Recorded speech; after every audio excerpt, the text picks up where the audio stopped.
Isa sa mga dancer ng Adonis, naghahanap buhay lang naman sila at nagulat na lang ng salakay ng QCPD ang pinagtatrabahuhan nila.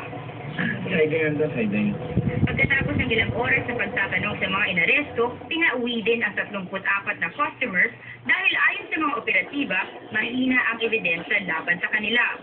Nakakaad kasi sa Republic Act 9208 o ang Anti-Trafficking in Persons Act of 2003, dapat maaktuhan ng aktwal ang transaksyon sa pagitan ng customer at ng taong ibinubugaw, babae man o lalaki.